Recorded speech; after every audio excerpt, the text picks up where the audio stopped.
Why aren't there many skyscrapers in Europe? Despite being one of the most developed, densely populated, and economically prosperous continents, Europe has surprisingly few skyscrapers, particularly when compared to Asia and North America. Of the 218 skyscrapers constructed on the continent to date, 66% of them are located in just 5 cities: London, Paris, Frankfurt, Moscow, and Istanbul. So why have other major European cities not embraced the skyscraper? How do they thrive without the significant inner urban space and floor areas that these clever structures provide? And is everything about to change in our increasingly urbanized world?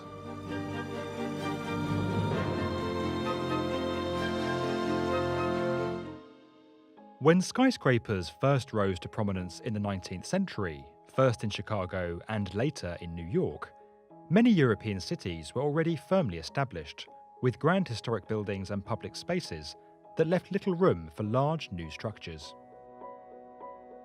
Most of Europe's cities around that time were also more evenly zoned, and were not facing the high demand for floor space in key districts that typically drives high-rise development.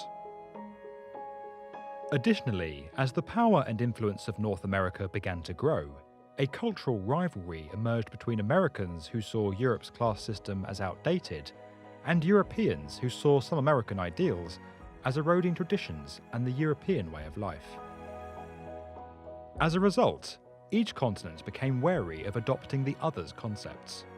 While North America aims to become the model for a new age, Europe sought to preserve its heritage. While this explains why skyscraper construction didn't initially catch on in Europe, it doesn't explain what has held the continent back since.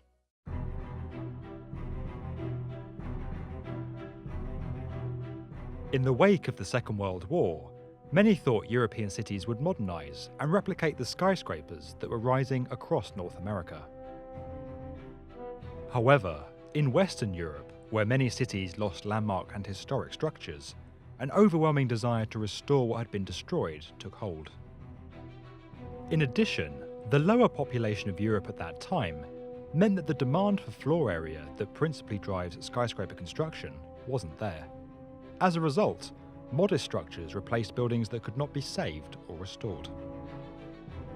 Meanwhile, in Eastern Europe, the expanding Soviet Union's rebuild effort consisted largely of mid-rise repetitive structures that sought to rehouse much of the population.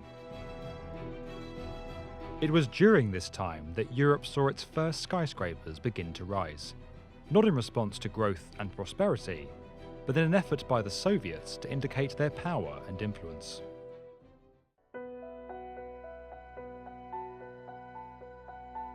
While Brussels has never constructed a true skyscraper, it is partly responsible for the lack of skyscrapers across the continent. Without any significant zoning regulations in place, the 1960s saw many buildings in the city demolished to make way for large, modern structures that had little regard for architectural or cultural value.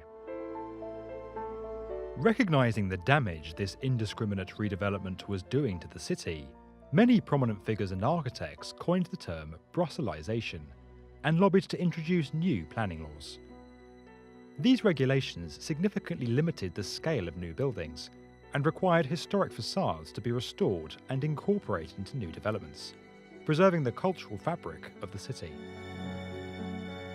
The row in Brussels led to a general dislike for modern buildings across Europe, with many seeing them as bland or soulless.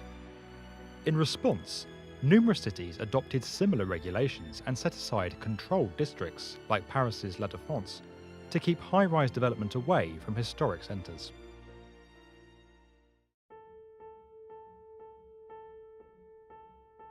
By the start of the 21st century, attitudes around tall buildings were softening across the continent, as architectural trends moved away from box-like structures towards more unique designs, and as the world became increasingly globalised. Since the early 2000s, major financial centres like London, Paris, Moscow, Istanbul and Frankfurt have seen several skyscrapers rise, as demand for commercial space in their centres has increased. By contrast, smaller European cities that have been experiencing more modest growth have turned their focus to the environment and improving living standards for citizens. In recent years, urban areas in Scandinavia and Central Europe have consistently ranked among the highest in the world for sustainability, happiness and well-being, while maintaining importance within their national economies. However, skyscraper construction in the cities of today is no longer driven purely by economic growth or the need for commercial office space. With 60% of the global human population set to be living in urban areas by 2030, residential skyscrapers are now rising in prominence, particularly across Asia and North America. As many traditional rural-based industries become automated, millions are migrating into cities and major urban areas, driving significant demand for residential space that is often met with high-rise structures. Europe is not immune to this phenomenon, particularly in such a heavily globalised world, and with the continent's desire to keep up with the progress and economic growth of China and the US.